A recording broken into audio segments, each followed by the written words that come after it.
We were talking off camera about David and Saul.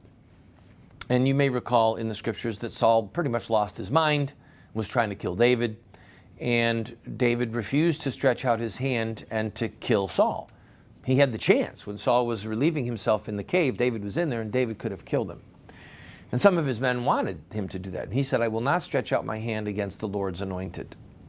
Ultimately, Saul was killed in battle. David was made king.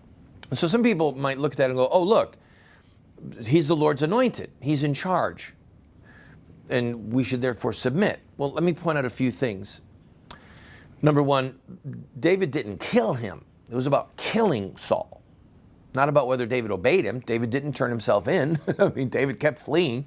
Number two, that's a historic record that is accurate. All right? In history, in the scriptures, there were times that they did kill the king. Okay? They killed foreign kings, Ehud, if my memory is correct.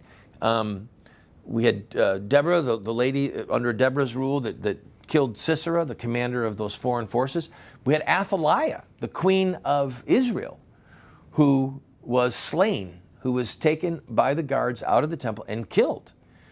And then her grandchild, if my memory is correct, Josiah, as an 8-year-old, began to reign. So they killed Athaliah.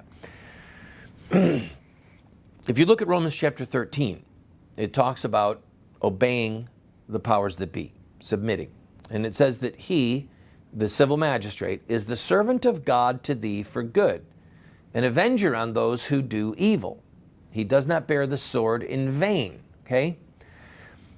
Well, that passage has been used by some well-meaning people in America to say we always have to obey the law. In fact, I had a debate with Norman Geisler about the fact that Corrie ten Boom and the underground in Holland and other places who were hiding Jews from the Nazis, that they were wrong, that they were sinning by hiding the Jews because they weren't obeying the dictates of Romans 13.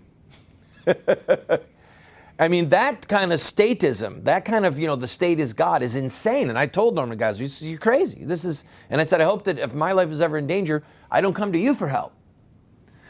So the founders of this republic took Romans chapter 13 and used it to justify the American Revolution, where they were killing officers, okay? They were killing officers of the law. They were killing British soldiers, enlisted men, officers, okay?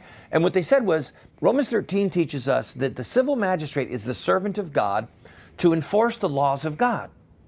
If the civil magistrate betrays his duty before the Lord, then he has suspended his right to obedience. He's no longer the servant of God. He's the servant of evil. He's the servant of wickedness. And we have the right to resist him. We have the right to overthrow him. We have the right to start a war in which people are killed. I want you to do your own research. The founders of this republic, the theologians, used Romans chapter 13, the passage on submission and obedience, to justify the American Revolution because the civil magistrate had betrayed his duty to obey God. More food for thought. I'm telling you right now, I don't want to live in a police state.